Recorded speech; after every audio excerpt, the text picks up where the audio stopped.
බෞද්ධයොත් අබෞද්ධයොත් මේ මිනිස්සු හැමෝම කැමති ශාන්තියටපත් වෙන්න. මිනිස්සු හැමෝම කැමති විමුක්තියටපත් වෙන්න.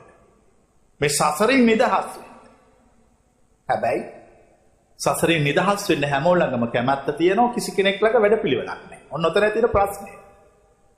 කාට හරි සැබෑවටම ඇත්තටම අවංකව තමුගේ හෘද සාක්ෂියට හරියට බඳලා නිවන් දකින්න ඕන නම් ඔවුන් සියල්ලෝම මා කරා පැමිණිය යුතුය. යමෙකුට මා කියන වචන වලින් තොරව නිවනක්වත් මාර්ගයක්වත් දේශනාවක්වත් දාමක්වත් මේ මනුස්ස ලෝකේ තවත් පැවතිය නැහැ. එකම නිවනයි, එකම මාර්ගයයි, එකම දේශකයයි. මේ තුන කිසි දවසක වෙනස් වෙන්නේ නැහැ. කාට හරි නිවන් දකින්න ඕන නම් ඒ නිවන් දකින්න ඕන කෙනා මගෙන් ඇරෙන්න වෙන කාගෙන් උපදෙස් ගත්තත් ඒක සිද්ධ වෙන්නේ නැහැ. දැන් කෙනෙකුට කියන්න පුළුවන් මෙයා හරි මේ ආඩම්බරයි මාන්නක්කාරයි ඒක තමයි මෙහෙම කියන්නේ කියලා. ඉතින් ඒක යාගේ ප්‍රශ්නයක් නිසා ඒක මගේ ප්‍රශ්නයක්. මං කියන එක හරි. ඒ මාර්ගය අහන්න ඕන සුපිරි ඥානවන්තයෙකුගෙන්. ඒ මාර්ගය සුපිරි ඥානවන්තයෙකුගෙන් ශ්‍රවණය කරන්න.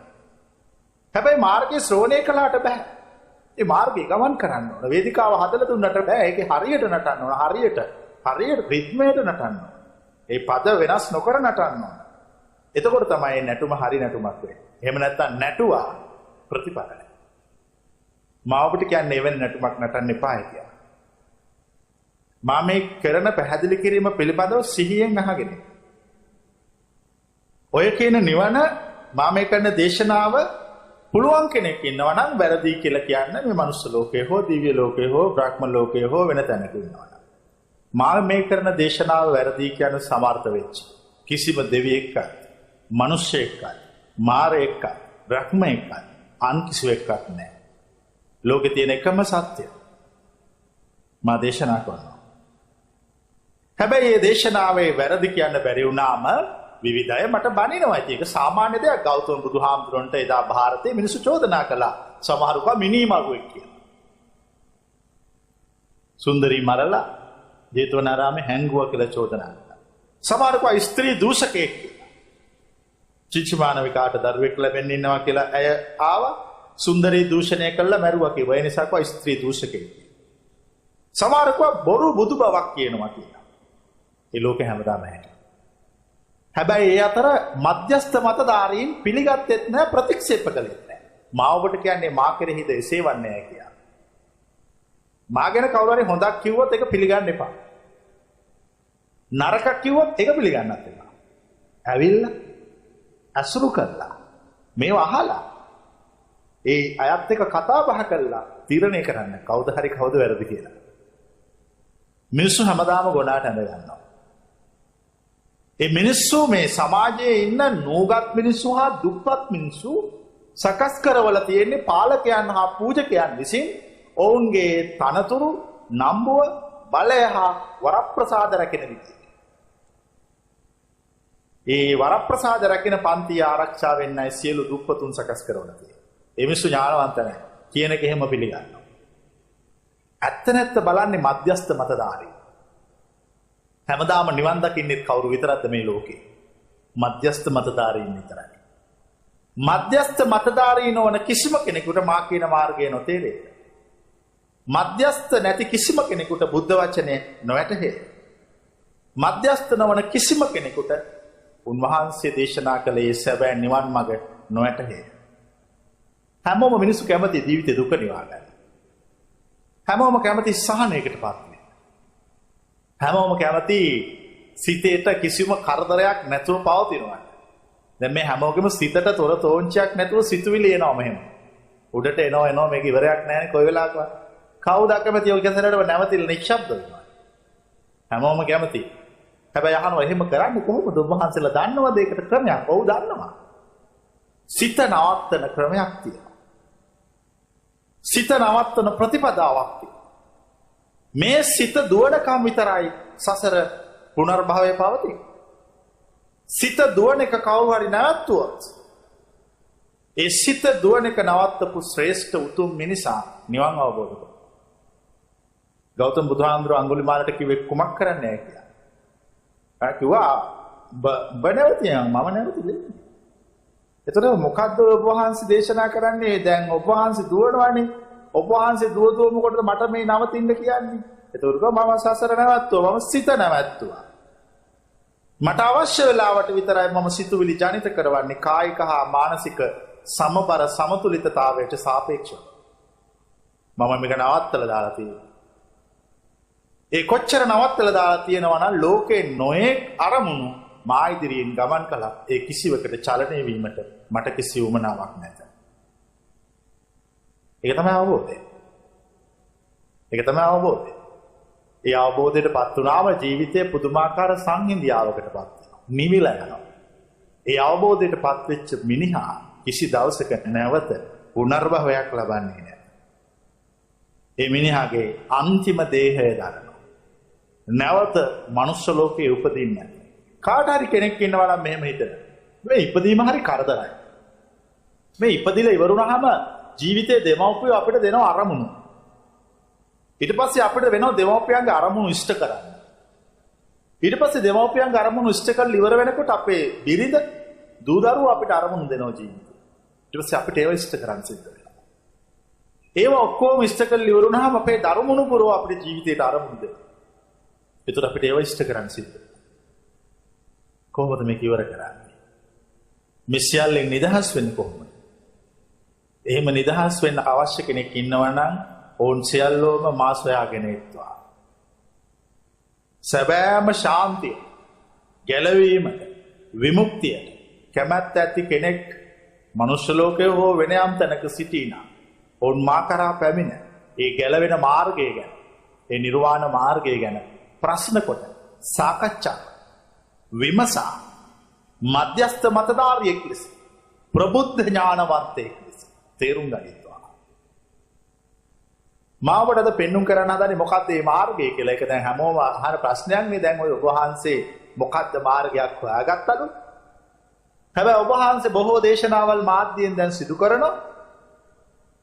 ඒ හැම දේශනාවකදීම ඔබ වහන්සේ ප්‍රකාශ කරන ඔබ වහන්සේ මාර්ගයක් දන්න බව. හැබැයි අපිට ප්‍රශ්නයක් තියෙනවා. ඒ මාර්ගය මොකක්ද කියලා තමුන්නාන්සේ කෙලින් කියන්නේ. මා දන්නා මාර්ගය කෙලින් කීමට නම් ඔබ මා ළඟට පැමිණිය යුතුයි. එවිට ඔබට අවශ්‍ය වන මාර්ගය කුමක්දයි ගවේෂණය කොට ඔබේ මාර්ගය ඔබට කියනු ඇත. ඒ කියන්නේ ඔබට වේදිකාව සකස් කර දෙන්න ඇත. නැටීම ඔබට බාර කරමු. වේදිකාව සකස් කොට අවසానයි. ඒ මාර්ගයේ ලෝකේ හැමදාම සොයාගත්තු මාර්ගයක් අවුරුදු දහස් ගානකට සැරයක්. ඒ මාර්ගයේ පහළවීමමයි ධර්මයේ පහළවීම. යම් කිසි තැනක ඒ මාර්ගය තියෙන කවුරු කෙනෙක් එක හිතින්, පිරිසුදු හිතින්, එක හදවතින්, දෙහිතක් නැතුව ඒ උතුම් මාර්ගයට ප්‍රවිෂ්ඨ වුණා නම් වැඩි එකක් ඕනේ නැහැ. දෙහිතක් නැතුව තනි හිතින් මේ මාර්ගය ශ්‍රවණය කළා නම් එයා සංසාරේ පුරුද්දක් එයාට ධහම ගැන තියෙනවා නම් පෙර බුදුවරු රහතුන් දැකලා ඒ ඇසුරෙන් මේ නිවන් මඟ මොකක්ද කියලා සාකච්ඡා කළා තියෙනවා. දෙහිතක් නැතුව එක හිතින් ශ්‍රවණය කරන සියල්ලංගේම කාමාශාවන් නැති වී යන්නේ. සියලු වෛරය, කෝපය, දැවිල්ල නැති වී ඔවුන් ශාන්ත භාවයට පත්වන්නේ. දෙහිතක් නැතුව තනි හිතින් මා කියන මාර්ගයේ යමෙක් ශ්‍රවණය කළොත් ඔවුන්ගේ මමත්වය නැති වී ඔවුන් ශුද්ධ වී යන්නේ. ඒ නිසා මා ඔබට කියන්නේ තනි හිතින් එක හිතින් මා කියන මාර්ගය අසන්නයි කියලා. මාර්ගය ඇසුවාම සාක්ෂි ලැබිය යුතුයි. දැන් අපි ධර්මය ගැන සාකච්ඡා කරනකොට අපි කියනවා සම්දිට්ඨිකෝ අකාලිකෝ කියලා. මොකද සම්දිට්ඨික ධර්මයක් කියන්නේ? සම්දිට්ඨික ධර්ම. දහම සම්දිට්ඨිකයි. සම්දිට්ඨිකයි කියලා කියන්නේ ඒ වෙලාවේ ප්‍රතිඵල ලැබෙන්නේ. ඒ වෙලාවේ ප්‍රතිඵල ලැබෙන්න ඕන කියන්නේ මැරෙන්න කලින්ද නිවන් දකින්න ඕන, මැරුණයින් පස්සේ නිවන් දකින්න. මැරෙන්න කලින් නිවන් දකින්න ඕන. නැත්නම් සම්දිට්ඨික වෙන්නේ නැහැ. දහම සම්දිට්ඨිකයි. අසම්දිට්ඨික නැහැ. දැන් කවුරු හරි දහමක් කියලා කියනවා නම් ඕකේ ප්‍රතිඵල ලැබෙන්නේ තව ආත්ම 700ක් යනවා. සංසාරේ ඊළඟ ආත්ම භවවල ඉපදුනහමයි මේ ඔය කරපු පිනේ ප්‍රතිඵල ලැබෙන්නේ කියලා. ඒක අසම්දිට්ඨික දහමක්. මා ඔබට අසම්දිට්ඨික දහමක් නොකියමි පරම සත්‍ය ගැන කියන්නේ. ඒ සම්දිට්ඨිකයි. හැබැයි මිනිස්සු ජීවිතේ හැමදාම හොයන්නේ සම්දිට්ඨික ධමයක්. ඒකට ආගම් බලපෑමක් නැහැ. බෞද්ධද, ක්‍රිස්තියානිද, ඉස්ලාම්ද, හින්දුද, වෙන ආගමකද එහෙම ප්‍රශ්නයක් නැහැ. මේ හැමම දුකෙන් ගැලවෙන්න තැනක් හොයනවා. ඒගොල්ලෝ දුකෙන් ගැලවෙන්න ක්‍රමයක් දන්නේ නැති නිසා ඒ ජාතීන් ඒ ආගම් වලට හදලා දීපු සාම්ප්‍රදායික රාමු, සාම්ප්‍රදායික සිරිත් විරිත් පුද පූජා පවත්වමින් ඒගොල්ලෝ දුකෙන් ගැලවෙන්න ක්‍රමයක් හොයනවා. හැබැයි හම්බ වෙන්නේ නැහැ. ලෝකේ පවතින දුකෙන් ගැලවෙන එකම එක ක්‍රමයයි. ඒ ක්‍රමය තමයි මා කියන ක්‍රමය. දැන් අද හැමතැනම රහත්වරුනේ. දැන් සමහරු මේ රහත් වෙලා රහත් වෙන්න බැරි කමක් නැහැ. ලෝකේ හැමදාම රහතුන් ඉන්නෝනේ බුද්ධ වචනයට අනුකූලව. මහා පරිනිර්වාණ සූත්‍රයේ තියෙන ඉමේච සුබද්ද බික්කු සම්මා විහෙරෙය්‍යුන් අසුඤ්ඤෝ ලෝකේ අරහත්තේහි යස්ස. යමෙක් මේ බුද්ධ වචනයට හරියට අනුගත වෙනවා නම්, මේ කාම ආශාවන් නැති කරවට මාර්ගයට ප්‍රවිෂ්ඨ වෙනවා නම්, යමෙක් වෛරය, කෝපය, ව්‍යාපාදය, මමත්වය මේ සියල්ල නැති කරවන මාර්ගයට ප්‍රවිෂ්ඨ වෙලා නම් ඒක ප්‍රතිඵල තම රහතු. හැබැයි අද සමාජයේ බොරු රහතු. බොරුවට කියනවා. මොකක් හරි සමහරුන්ට හීනෙනුත් පේන රහතුන්ට කවදාකවත් සිහින පෙනී මේගොල්ලෝ ඉවත් කරලා දාලා ඒගොල්ලෝ මානසික චිත්‍ර සියල්ල කඩලා ඒගොල්ලෝ නිවන් දැකපුවා. ඒගොල්ලන් සිහින පෙන්නේ. සමහරු එක ඒවා කියන රහතුන්. මිනිස්සුන්ට මධ්‍යස්ථ මතධාරීන් සමාජයේ ඉන්නේ ටිකයි.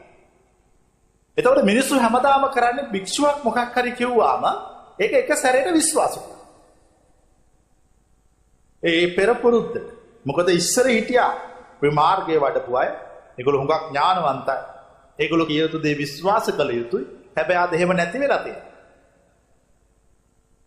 මාර්ගයේ නොවැඩෙන අය සමාජයේ බහුල වෙලා තියෙනවා. සූත්‍රයක් තියෙනවා සුත්ත නිපාතයේ චුන්ද කර්මාර සූත්‍රය. චුන්ද කර්මාර ගැන හැමෝම අහලා තියෙන්නේ. චුන්ද කර්මාර පුත්‍රයා ගෞතම බුදුහාඳුරන් අහන ප්‍රශ්නය. හරි අමුතු ප්‍රශ්නයක්. ස්වාමීනි, මේ සමාජයේ ශ්‍රමණයෝ කී දෙනෙක් ඉන්නවද? ශ්‍රමණයෝ වර්ග වශයෙන් කීයක් ඉන්නවා? එතකොට කියනවා චුන්ද කර්මාර පස්වැන්නෙක් නැති සිව් දෙනෙක් පමණක් නැත. කීයක් ඉන්නවා කියන්නේ? පස්වැන්නෙක් නැත. සිව් දෙනෙක් පමණක් නැත කණ්ඩායම් වලට බෙදුවොත්. පළවෙනි ශ්‍රමණයා තමයි මේ සමාජයේ මේ අපිට මේ දකින ලෝකයේ තුල ජීවත් වෙන පළවෙනි එක්කෙනාට කියනවා මග්ගජින. මග්ගජින නම් වූ ශ්‍රමණයා. කවුද මග්ගජින කියන්නේ? මග්ගජින කියලා කියන්නේ යම් කිසි කෙනෙක් මුලින්ම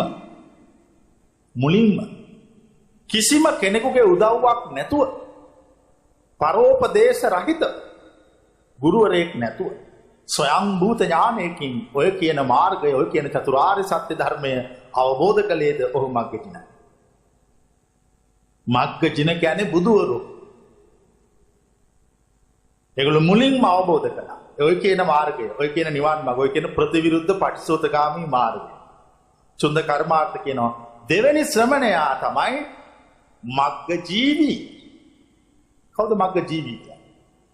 ඒ බුදුවරු ඒ නිවන් මාර්ග ප්‍රත්‍යක්ෂ කරගත්ත උත්තමයන් වහන්සේලා දේශනා කරන මාර්ගය අහලා ඒ මාර්ගයේ ගමන් කළොත් කාමාදී සියලු ආශාවන් නැති වෙන බව තේරුම් අරගෙන, සියලු තරහ, මාන්නකාරකම, උද්දච්චකම් මේ සියල්ලෙන් සුද්ධ වෙන්න ඕන බව තමුන්ට දැනිලා, ඒ මාර්ගයේ හරි බව වැටහිලා, ඒ මාර්ගය වෙනුවෙන් තමුන් සාන්තකේ සියල්ල අතහැරලා, සියලු ධන සම්පත්, ගෙවල් දොරවල්, සහෝදර, උගත්කම්, ධනවත්කම් මේ සියල්ල අතහැරලා ඒ මාර්ගය වෙනුවෙන් සසුන්ගත වෙලා, හෝ සසුන්ගත නොවි, දෙකටම මග්ග ජීවි. ඒ මාර්ගයේ තියෙන දේවල් විතරක් කරනවා, වෙන කිසිවක් කරන්නේ නැතුව මොන වෙන කිසි දෙයකින් ජීවිතේට සහනය දැනෙන්නේ නැහැ. ජීවිතේ නිවෙන්නේ නැහැ. කලබල වෙනවා විතරයි. අසහනයටපත් වෙනවා විතරයි, ශාන්තියකටපත් නොවි. දුකකටපත් වෙනවා විතරයි, සහනයකටපත් නොවි. සියල්ල අතහැර දානවා මානසික වශයෙන්.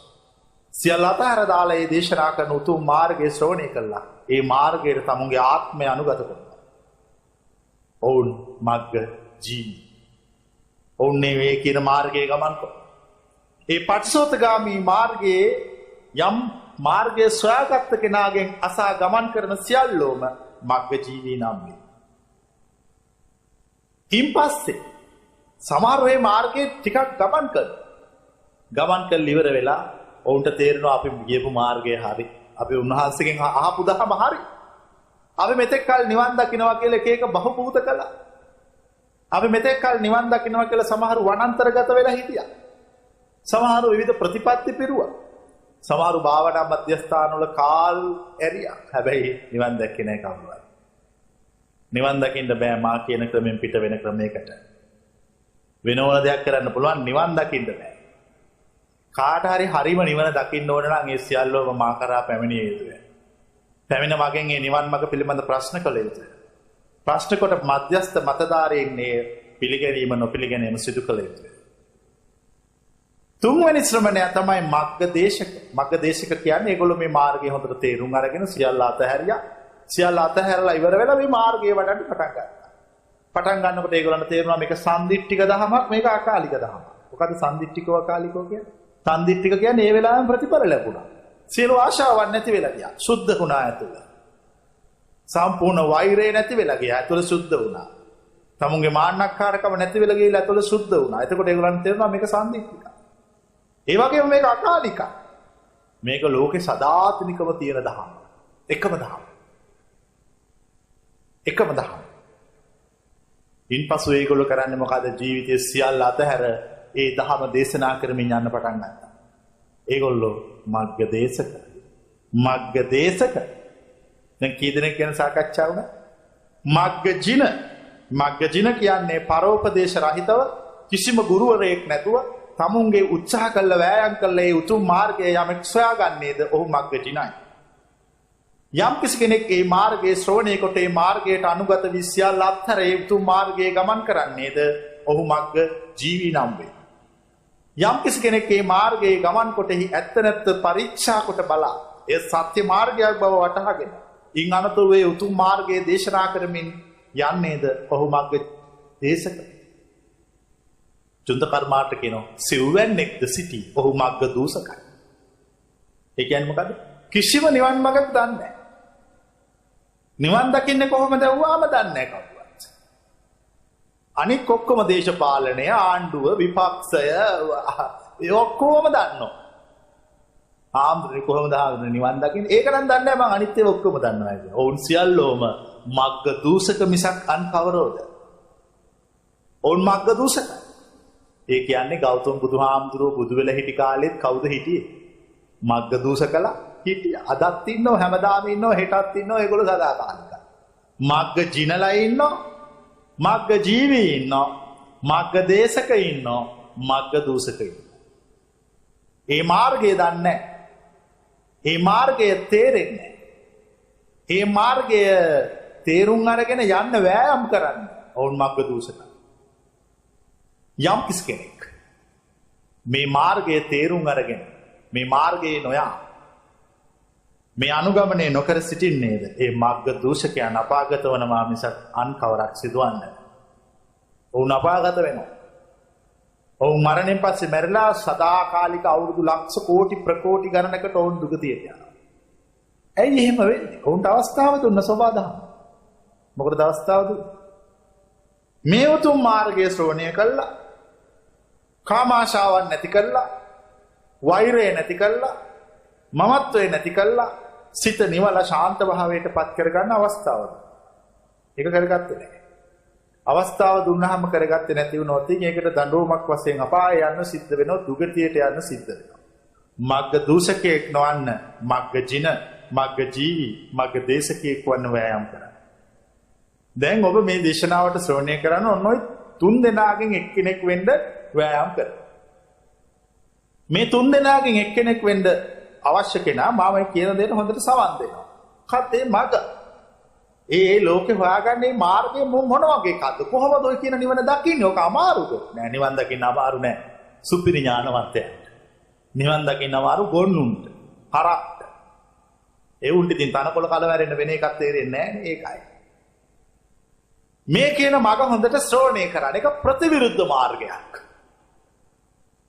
නම ප්‍රතිවිරුද්ධ මාර්ගයක් කිව්වහම කෙනෙකුට හිතෙන්න පුළුවන් අපිට තේරුන්නේ නැහැ මේ ප්‍රතිවිරුද්ධ මාර්ගයක් කියලා කිව්වට මේක මම උපමාවකින් ඔබට පහදන්නම්. සිද්ධාර්ථ ගෞතමයන් වහන්සේ සුජාතා දේවිය දීපු රන් මේ කිරිපිටු වළඳලා උන්වහන්සේ ගියා නේරංජනානාදී තීරයට. උන්වහන්සේ මේ මාර්ගය ගැන සොයමින් හිටියේ. මොන මාර්ගයද? ගැලවෙන මාර්ගය. විමුක්ති මාර්ගය. මෝක්ෂ මාර්ගය. සත්‍ය මාර්ගය. ඒ මාර්ගයේ සොයමින් හිටියා. ඒ මාර්ගයට ඇතුල් වෙන දොරටුවක් ලැබුණොත් හොඳයි කියලා උන්වහන්සේ කල්පනා කළා. ඒ මාර්ගයට දොරටුවක් ලැබෙනතුරු උන්වහන්සේ වැළඳුවා. ඒ මාර්ගයට දොරටුවක් ලැබෙනතුරු උන්වහන්සේ ඇවිත්තා. ඒ මාර්ගයට දොරටුවක් ලැබෙනතුරු උන්වහන්සේ නෑවා. ඒ මාර්ගයට දොරටුවක් සොයමින්ම උන්වහන්සේ නිදාගත්තා. මං අහන්නේ උන්වහන්සේ මාර්ගයට දොරටුවක් නොසොයමින් කුමක් කළේද කියලා. කිසිවක් නොකළේය. ජීවිතේ කරපු සියල්ල නිවන් දකින්න මගට දොරටුවක් සොයමින් කළේ. ඒ කියන මාර්ගය මේ අමුතු එකක් නෙමෙයි. ඒක මේ එදිනදා ජීවිතය තුළ යම් තැනක තිබිලා සොයාගන්න එකක්. ඒක ලෝකේ හැම බුදු කෙනෙක්ම මාර්ගය සොයාගන්නේ යම් මොකක් හෝ ඒ ජීවිතයට සම්බන්ධ සිද්ධියක. උන්වහන්සේ කිරිපිඩු වැළඳුවා. කිරිපිඩු වළඳලා අර තලියත් අරගෙන ගඟට ගියා. ගිහිල්ලා උන්වහන්සේ ගඟ දිහා එක සැරේටම බලාගෙන හිටියා නිදහසේ. කුමක් සොයමින්ද ගඟ දිහා උන්වහන්සේ බලන්නේ? ඔය කියපු තැනට ඇතුල් වෙන මාර්ගයක් සොය. උන්වහන්සේගේ අතේ තිබුණ පාත්‍රයකුත්. උන්වහන්සේ නිකන් හිතුවා මේ පාත්‍රයේ තිබ්බොත් ගඟට මේක ගහගෙන යනවා ගඟ පල්ලෙහාට. ලෝකේ නැද්ද ක්‍රමයක් මේ උඩට ගහගෙන යවන්න? උන්වහන්සේ පාත්‍රයේ ගඟින් තිබ්බා. තියලා නිදහසේ බලන් හිටියා. ඒතර උන්වහන්සේට පෙනෙන්න පටන් ගත්තා. පාත්‍රයේ උඩට ගියා. උන්වහන්සේ සොයාගත්තා. මොකද සොයාගත්තා? නිවන. ඔච්චරයි නිවන. මෙච්චර කාලයක් මිනිස්සු අනුසෝතගාමී මාර්ගයක ප්‍රතිපත්ති පිරුවා. අනුසෝතගාමී මාර්ගයක ගමන් කළා. අනුසෝතගාමී මාර්ගයේ ඉවක් බවක් නැතුව දිව්වා. කිසිම කෙනෙක් අනිත් පැත්තට කල්පනා කළේ නැහැ. උන්වහන්සේ සොයාගත්තා. උන්වහන්සේ සොයාගත්ත විතරක් නෙමෙයි. උන්වහන්සේට අප්‍රමාණ සන්තෝෂයක් දැනුණා. දැන් අපි අහලා තියෙනවා අර එක විද්‍යාඥයෙක් හිටියා ආකිමිඩිස් කියලා. මේ විද්‍යාඥයා හැමදාම මේ හොයමින් හිටියා මේ වතුර ඉවත් වෙන ප්‍රමාණයයි වස්තුවක් ජලයට දැම්මහම වෙන අතර සම්බන්ධය මොකක්ද කියලා. එයාට ඒක තේරුන්නේ නැහැ. දවසක් නාන්න ගිහලා වතුර බාල්දියට බැස්ස ගමන් ඒක එයාට තේරුණා. කොච්චර තේරුණාද කිව්වොත් ග්‍රීක භාෂාවේ යුරේකා කියා හෙළුවේ ඇඳුනුත් නැතුව පාර දිගේ දිව්වා. ඇයි? සොයාගත්තා. ඒ නිවන් මඟ සොයාගත්තා. ඒක අනිත් පැත්තට ප්‍රතිවිරුද්ධ මාර්ගයක්. මිනිස්සුගේ සංසාරේ පවතින්නේ සාම්ප්‍රදායික කොටුවක් තුළ සිතනකොට පමණයි. මිනිස්සු ප්‍රතිවිරුද්ධව සිතන්න පටන් ගත්තොත් මිනිස්සුගේ සසර නැවතිලා යනවා. හිංසා කරන මිනිසයාට හිංසා කිරීමට කැමැත්ත ඇති තාක් ඔබට සසර ඇත. හිංසා කරන මිනිසයාට ඔබ හිංසා නොකරන්න සිතාගත් ක්ෂණයෙහි ඔබ පටිසෝතගාමී වන්නේ. ඒ බුදුරු පෙන්වන සොයාගත් උතුම් මඟයි. ඔබට වෛර කරන්නන්ට ඔබ වෛර කරමින් සිටින විට ඔබට සසරක් ඇත. ඔබට වෛර කරන්නන්ට ඔබ වෛර නොකරන්න සිත හදාගත් විට ඔබ පටිසෝතගාමී වී යයි. මම මේ සරලව කියන මාර්ගය පිළිබඳ දෙයට හොඳින් සවන් දෙන්න. ඔබට පහර දෙන්නන්ට පහර දෙන්න වෑයම් කරන්නන්ට මාර්ගයක් නැත. ඔවුන් සසරට හසු වී අපාගත වන්න ඕන. ඔබට පහර දෙන්නන් කෙරෙහි නිශ්ශබ්ද වන්න. ඔබට හිංසා කරන්නන් කෙරෙහි දයාබරිත වන්න. මධ්‍යස්ථ වන්න. ඔවුන් කෙරෙහි අනුකම්පා සහගත වෙන්න.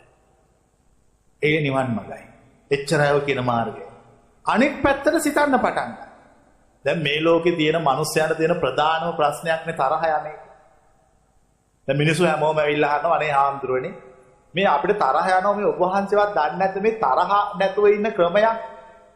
එතකොට මං අහනවා ඉතින් ඇයි ඔය බණ එහෙම අහනවන්නේ දැන් ගොඩක් කලක් තිස්සේ? ඒ බණවල එහෙම ක්‍රමයක් අහුවුනේ නැද්ද? නෑ හාමුදුරුවනේ හැමෝම කියනවා මෛත්‍රී කරන්න කියලා. ඉතින් හාමුදුරුවනේ තරහ ගිහිල්ලා ඉවර වුණාම තමයි මතක් වෙන්නේ මෛත්‍රී කරන්න ඕනේ. හරිනේ අහන ප්‍රශ්න. හැමෝම කියනවා තරහ ගියහම මෛත්‍රී කරන්න කියලා. හරි. නමුත් මං අහන්නේ තරහ යනකොටම එනවද හිතින් ඔන්න දැන් තරහ එනවා දැන් මෛත්‍රී කරගන්න කියලා? එහෙම වෙන්නේ නැහැ. තරහ ගිහිල්ලා එක්ක ගාගෙන එක්ක පටලැවිලි හදාගෙන ඔය ඔක්කොම වෙලා ඒ ප්‍රශ්නෙත් විසඳලා ඉවරුනහම මතක් වෙනවා අපරාධේ මෛත්‍රී කරා නම් හොඳයිනේ මේවට කියලා. මං අහන්නේ ඒක උත්තරයක් ප්‍රායෝගික උත්තරයක් නෙවෙයි. දැන් අපි කවුරු හරි හොඳට වැඩිපුර තරහ යන ළමෙක් ඉන්නේ. ඒ ළමයා එනවා වික්ෂුවකගෙන් උපදේශයක් ගන්න මේ තරහ නැති කරලා. එතකොට ඒ වික්ෂුන් වහන්සේ කියන ළමයා පැය භාගයක් මෛත්‍රී භාවනාව වඩා. මං අහන්නේ ඒකගේ ප්‍රශ්නේ ඉවරද කියලා. නෑ ප්‍රශ්නේ වැඩි. ඒ කියන්නේ මේ අපි සම්ප්‍රදායිකව කරපු පැහැදිලි කිරීම අද නූතන තරුණ පරපුරටත් ඥානවන්ත ප්‍රඥාවන්ත සමාජය අද පිළිගන්නේ නැති තත්ත්වයටපත් වෙනවා. එහෙම ගියොත් මේ தත්ත්ව දිගින් දිගට ක්‍රියාත්මක වුණොත් බුදුදහම නැති වෙලා යනවා. හැබැයි ලෝකේ බුද්ධ ආගම නැති කරන්න කාටවත් බෑ. ඒක සදාතනික දහමක්. ඒක විශ්ව දහමක්. විශ්වයේ පවතිනා වූ එකම සත්‍යයේ පණිවිඩය. ඒක නැති වෙන්න යනකොට කවුරු හරි මනුස්ස ලෝකෙට ඇවිල්ලා ඒක ආය අවුස්සල මතු කරලා පෙන්නලා මේ මාර්ගය කියලා නැවත ගමන් කරනවා. ඒ මනුස්ස වර්ගයාගේ යහපත පිණිස. සියලුම. බුදුදහමේ තියෙන හරි ප්‍රායෝගික ක්‍රමවේදයක්. අපි මේ ප්‍රායෝගික ක්‍රමවේදයට එන්න ඕනේ. මම අහන්නේ ඔබට තරහ යන්නේ ඇයි කියලා. ඔබ එක එක දේවල් කළේ බලාපොරොත්තු තියන් ඉන්න. දැන් මෙතන වතුර වීදුරුවක් තියෙනවා. මේ වතුර වීදුරුව හැමෝටම පේනවා. මං කාට හරි කියනවා මං එන්න කලින් මේ වතුර වීදුරුව මෙතන තියන්න එපා. මේ බිමින් තියලා තියන්න කියලා. දැන් මං එතකොට එයාට එහෙම කියලා මං චිත්‍රයක් මගේ ඇතුළට දාගන්නවා. එයා දැන් වතුර වීදුරුව මම කියප එක අහවි. මම කියප එක අහලා එයා ගිහිල්ලා බිමින් තියලා තියාන. ඇවිල්ලා බලනකොට ඒ වතුර වීදුරුව නැවත මෙතනම තියෙනවා. දැන් මට ප්‍රශ්නයක්. මං අහන්නේ මට ප්‍රශ්නයක් වෙන්නේ මට ඇති වෙන පළවෙනි ප්‍රශ්නේ මොකක්ද? මට ඇති වෙන පළවෙනි ප්‍රශ්නය තමයි හොඳට මං කියනවා කල්පනා කරන්න සීයේ. මා කිව් දේ ඇසුවේ නෑ. මා කිව් දේ ඇසුවේ නෑ. දැන් කවුරු කී දේද අසලා නැත්තේ? මා කිව් දේ අසන්නේ. දැන් මේ මනුෂ්‍ය වර්ගයාට ප්‍රශ්න ඇති වෙන්නේ මොකක් නිසා? මමත්වය නිසා. එහෙනම් මිනිස්සුෙකුට තරහ තියෙන්නේ මොකක් තියෙන ගන්නද? මමත්වය මමායනේ තියෙනක. ඒ මමත්වයේ මම කියන අදහස නැති කරලා දැම්මොත් යාට තරහ නැති වෙනවා. එතකොට කෙනෙක් මෙහෙම හිතනවා. දැන් හැමෝම හිතන්නේ මා කිව් දේ ඇසුවේ නැහැ. මගේ වචනට ගරු කළේ නැහැ. මට සත්කාර කරේ නැහැ. මා කිව් දේ ගණන් ගත්තේ නැහැ. මා කිව් දේ ගණන් ගත්තේ නැති නිසා මම යාට බනින්න ඕන. මෑත් එක හැප්පෙන්න ඕන. මෑත් එක සටන් කරන්න ඕන. මේ ඔක්කොම බොරු. ඒ මා ඉන්න තාක් ඔබට මේ ප්‍රශ්නේ තියෙනවා. මේ මේතොත් මා කිව් දේ අහලා නැහැ. කොච්චර හොඳද මා කිව් දේ ඔහු අහන්නේ. දැන් ඒ පුද්ගලයා අනුසෝතගාමීද පටිසෝතගාමී. අන්න යා බුදුන් වහන්සේ පෙන්වා වදාළේ උතුම් මාර්ගයේ අයිතිකාරයෙක්. කොච්චර හොඳද? ඔවුන් මා කිව් දේ අසන්නේ. මොකටද ඔවුන් මා කිව් දේ අසන්නේ? මොකටද ඔවුන් මා කිව් දේට වටිනකමක් දෙන්නේ? අනික මොකටද මං මා කිව් දේට ඔවුන් වටිනකමක් දේවි කියලා විශ්වාස කරගෙන බලාපොරොත්තුෙන් හිටියේ? මම මොකටද එච්චර මෝඩයෙක්ු? මම මොකටද එච්චර මාන්නකාර උද්දච්ච මිනිහෙක්ු? මේ කාගේ ප්‍රශ්න? මගේ ප්‍රශ්න. මම මොකටද හිතන්නේ ඒක මෙතන නෙවෙයි ඒක අතන තියෙන්න ඕන කියලා? මේ සියල්ල මගේ අපිරිසුදු බව නිසා. මගේ නූගත්කම නිසා. මගේ මෝඩකම නිසා මං ගොඩනගා ගත්තා. මං ආයෙ එහෙම වෙන්නේ නැහැ. මම වෙනස් කරනවා ජීවිතය. පටන් ගන්නවා අලුත් පරිච්ඡේදයක්. උන්වහන්සේගේ වචන අහලා. උන්වහන්සේ පෙන්වපු උතුම් මාර්ගය ශ්‍රවණය කරලා. ඒ ආරම්භ කරන පරිච්ඡේදය තමයි පටිසෝතගාමීව කල්පනා කරන. දැන් වීදුරුව මෙතන තියන්න කිව්වා. වීදුරුව බිම තියලා තියෙන්නේ. දැන් මම කියපු විදියට හිතපු කෙනා වීදුරුව බිම තිබීම ගැන සතුටු වෙනවද නැද්ද? දැන් මම කිව්වේ බිම තියන්න කියලා. ඒ බිම තියන්න කිව්වහම ඔබ නම් ඒ බිම තියලා තියෙනව දැක්කහම බිම තිබ්බේ නැහැ මෙතනම තිබුණා කියලා දැක්කහම තරහක් යනවා. මං එතන තියන්නේ කොට බලන්න අතනනේ තියලා තියෙන්නේ කියලා. නමුත් මගේ වචන අහපු කෙනෙකුට එහෙම වෙන්න බෑ. ඔවුන්ට තරහක් යන්න බෑ. ඔවුන් කල්පනා කරනවා. මම මොකටද එහෙම හිතාගෙන හිටියේ? මම මොකටද එයා එතන තියාවි කියලා ඒක අල්ලගෙන හිටියේ. ඒකට මේ අඩුපාඩු මගේ අඩුපාඩුවක්. උන් මධ්‍යස්ථ වෙනවා. ඔන්න ඔච්චරයි මිනිස්සුෙකුට තරහ නැති කරගන්න කරගන්න. මිනිහෙකුට තරහ යන්නේ තමන් හිතූ දෙය, තමන් කිව් දෙය, තමන් බලාපොරොත්තු වූ දෙය අන් අය ඒ ආකාරයෙන්ම සිදු කරන්න ඕනේ කියන අදහස් තියෙන තාක්. මම කියනට හොඳ ඥානවන්තව සවන් දෙන්න ඕනේ. මෝඩයට මං කියන එක තේරෙන්නේ නැහැ. මොකද මෝඩයෝ ඇවිල්ලා තියෙන්නේ මේකේ මේ පුගුරු කොටන්නයි, පස් පෙරලන්නයි, ළමයි උපද්දවන්නයි මිසක් වෙන එකකට නෙවෙයිනේ. මේ මහ පොළොව කොටන්නයි, ළමයි උපද්දවන්නයි තමයි මෝඩයෝ ඇවිල්ලා මේක තියෙන්නේ. මේක ඥානවන්තයෝ මේ මහ පොළොව කොටන්නෙත් නැහැ, ළමයි උපද්දවන්නෙත් නැහැ. ඥානවන්තයෝ කරන්නේ දෙකෙන්ම අයින් වෙලා නිවන් අවබෝධ කරලා සතරින් ගැලවෙන්නේ. ඒක ඥානවන්තයාට අයිති කාර්යයක්. අනික ලෝකේ ඕන දෙයකට ඇගිලි ගහන්න පුළුවන් ඥානවන්තකමට ඇගිලි ගහන්න. මා කියන වචන තේරෙන්නේ සුපිරි ඥානවන්තයෙකුට විතරයි. කාමාසාව, තරහ, මාන්නකාරකම මේ තුන නැති කරන මිනිස්සෙකුට විතරයි වෙන කිසි කෙනෙකුට මං කියන එක තේරෙන්නේ නැහැ. කවුරු හරි මා කියන දේ වැරදි කියලා කියනවා නම් එහෙම කියන්න සමර්ථ වෙච්ච කිසිම දෙවියෙක්වත්, මිනිස්සෙක්වත්, ශ්‍රමණයෙක්වත්, බ්‍රාහ්මණයෙක්වත්, පූජකයෙක්වත් එහෙම කෙනෙක් මේ මනුස්ස ලෝකෙවත් වෙන කොහෙවත් නැහැ. කවුරු හරි මා කියන එක වැරදි කියලා කියනවා නම් ඔහු මේකේ හරියක කියන්නත් එපා. එහෙම කෙනෙක් කොහෙවත් මේ මනුස්ස ලෝකෙවත් වෙන කොහෙවත් නැහැ. ලෝකේ සත්‍ය තියෙන එකයි. මාර්ග තියෙන එකයි. දේශකයෝ ඉන්නේ එක්කෙනා. දෙන්නෙක් පහළ වෙන්නේ නැහැ එකවර. ඒ නිසා මතක තියාගන්න. මේ උතුම් මාර්ගයට අනුගත වෙන්න. ප්‍රතිවිරුද්ධව සිතන්න පටන් ගන්න. සිද්ධාර්ථ ගෞතමයන් වහන්සේ සම්බුද්ධත්වයට අවශ්‍ය කරන මූලික ඉඟිය ලබා ගත්තේ නේරංජනා නදී තීරයේදී. ඊට පස්සේ උන්වහන්සේ ගැන කල්පනා කරන්න පටන් ගත්තා ඒ සංසිද්ධිය පිළිබඳව. මොකක්ද මං දැකපු අත්දැකීම? මොකද්ද මට උන්වහන්සේට ඉඳලා මාර්ගය සොයාගෙන ගිහිල්ලා උන්වහන්සේ සම්මා සම්බුද්ධත්වයට පත් වුණා. නැවත අලුතෙන් සොයාගත්තා. අලුතෙන් සොයාගත්තා. ඕක තමයි හොයන මාර්ගය. ඕක තමයි කියන පටිසෝතගාමී ප්‍රතිපදාව. දැන් අපි හැමෝම පටිසෝතගාමී කියන වචනේ අපි අහලා තියෙනවා. හැබැයි අපි හරි අර්ථයක් දන්නේ නැහැ. දැන් මමත් පුංචි කාලේ ඉඳලම හෙව්වා මොකද්ද මේ පටිසෝතගාමී කියන්නේ? එතකොට මම ඉගෙන ගන්න ගිය පැවිදි ගුරුවරු, ගිහි ගුරුවරු මේ ඔක්කොම කිව්වා උඩුගම් බලා පීනීම කියලා.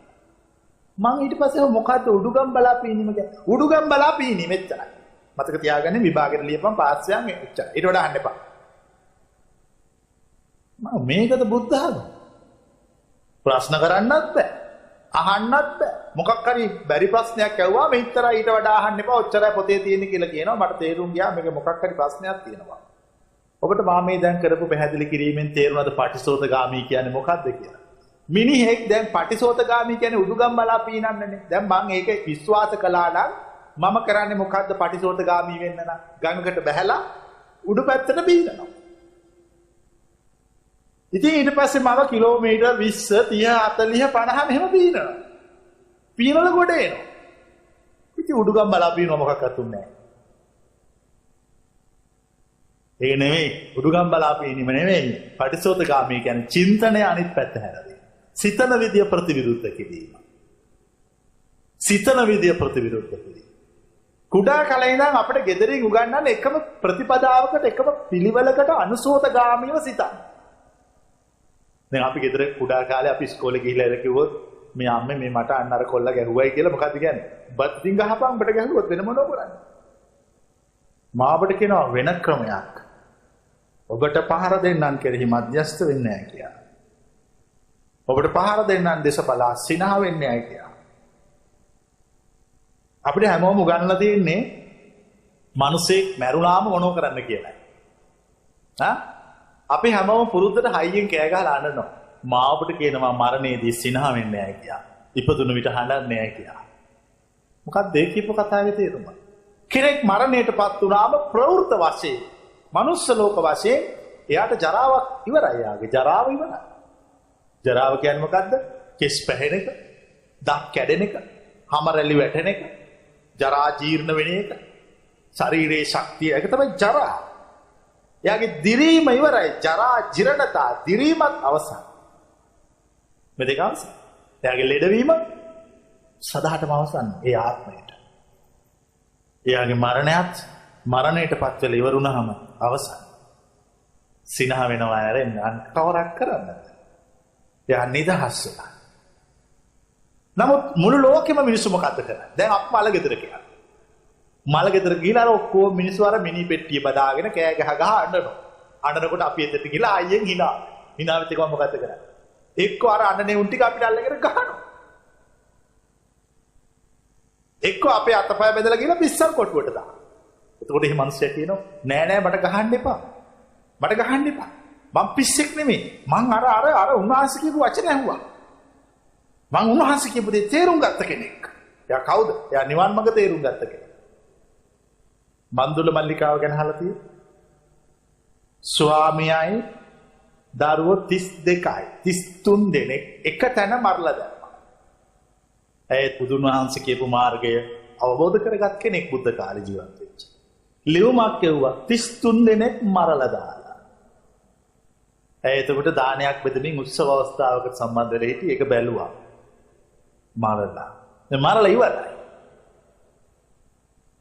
ඔබගේ ස්වාමියායි දරුවෝ සියලු දෙනා එකතැන මරලා දැම්මොත් ඔබ කුමක්ද කරන්නේ? බලන්න මේ මිනිස්සයාගේ සිත පිළිබඳව කල්පනා කරන්න. බුද්ධ ආගම කියන්නේ හරි අමුතු ඉගැන්වීමක්.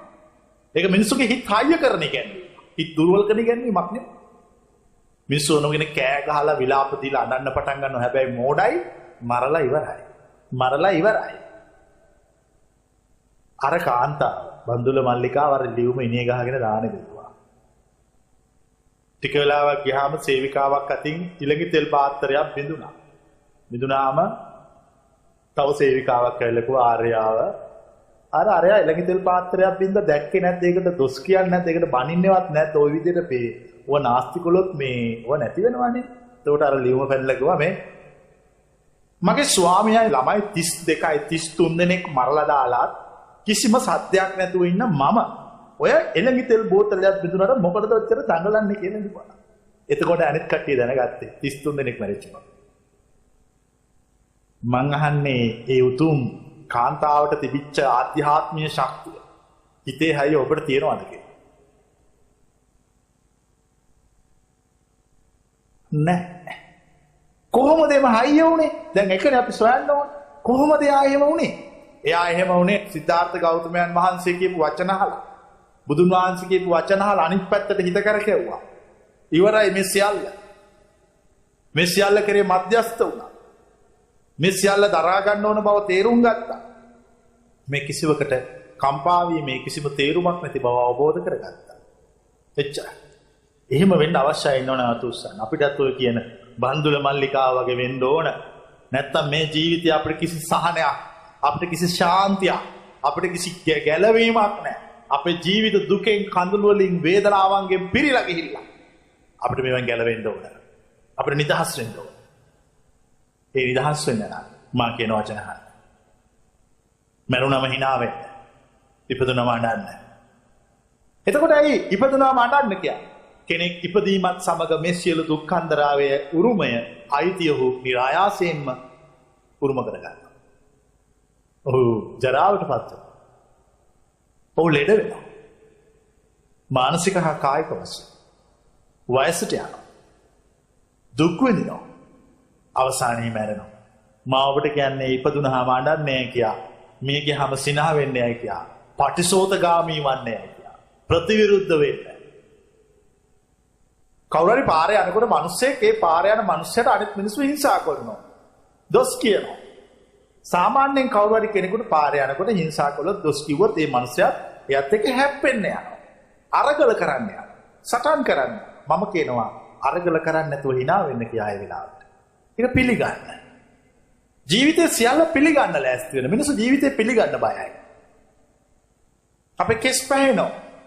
අපි කෙස් පැහුණාම අපි විශාල අරගලයක් කරනවා කෙස් පැහැෙන එක නවත්තන්න. මේ මනුස්ස ලෝකේ ඉන්නවද කවුරු හරි මිනිසුන් අතර කෙස් පැහැෙන්න පටන් ගත්තාම ඒකට වෑයම් කරලා අරගල කරලා කෙස් පැහැෙන එක නවත්ත ගන්නවා. කිසිම කෙනෙක් නැහැ. මිනිස්සු වයසටපත් වෙනවා. මිනිස්සු ජරාවටපත් වෙනවා. වයස යනවා, දත් වැටෙනවා, හම රැලි වැටෙනවා, කුදු වෙනවා. අර කායික ශක්තිය තිබිච්ච එක ටික අඩු වෙලා යන්න පටන් ගන්නවා. ඒතකොට මිනිස්සු කලබල වෙනවා. කම්පා වෙනවා. කවුරු හරි ඉන්නවද කලබල වෙලා කම්පා වෙලා වයස යෑම නවත්තගත්තා? මම මේ කියනවා මධ්‍යස්ථව කල්පනා කරලා බලන්න. ජීවිතයට අලුත් පරිච්ඡේදයක් එකතු කරගන්න මේ වචන අහලා. අලුත් වෙන්න. සියල්ල අත්හැර දාන්න. සියල්ල කරේ යදි මානසික බැඳීම්. මේ සියලු මානසික බැඳීම් අපිට ඇති කරේ ලොකු විඩාවක් ඇති කරා. ලොකු කරදරයක් ඇති කරා. අපි ඒක තේරුම් ගත්තා. තේරුම් අරගෙන ඊට පස්සේ අපි ගැලවෙන ක්‍රමයක් හේතුවා. විමුක්ති මාර්ගයක් ගවේෂණය කළා. ඒ විමුක්ති මාර්ගය ඔබ ඉදිරියේ පහළ වෙලා දැන් තියෙන්නේ. ඒ ධර්ම මාර්ගය ඔබ ඉදිරියේ පහළ වෙලා තියෙන්නේ. වීරිය කරන්න සංසාරයෙන් ගැලවීම සඳහා. වීරිය කරන්න සංසාරයෙන් ගැලවීම සඳහා. ඒ උතුම් මාර්ගයේ පහළ වුණාම අහක බලා ගන්න එපා. ඒ උතුම් මාර්ගයේ පහළ වෙච්ච වෙලාවේ සසර දුක තේරුම් අරගෙන මේ ඉපදීම නැති කරන්න වෑයම් කරන්න. ඉපදීම නැති කරන එක කරන්න පුළුවන්. කවුරු හරි මේ මනුස්ස ලෝකේ ඉන්න කෙනෙක් කියනවා නම් ශ්‍රමණේක් හරි පූජකෙක් හරි කවුරු හරි කෙනෙක් ඉපදීම නැති කිරීම කරන්න බෑ කියලා මම එයාට ප්‍රසිද්ධිය අභියෝග කරනවා. මා ඔහුට ප්‍රකාශ කරනවා ඒ ඉපදීම නැති කරන සදාතනික ක්‍රමය.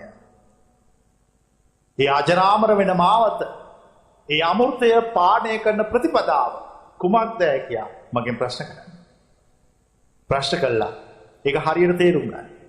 හැබැයි ඒක තේරෙන්නේ හුඟක් ඥානයේ වැඩි අයට විතරයි. ඒක මෝඩයට තේරෙන පාරක් නෙමෙයි.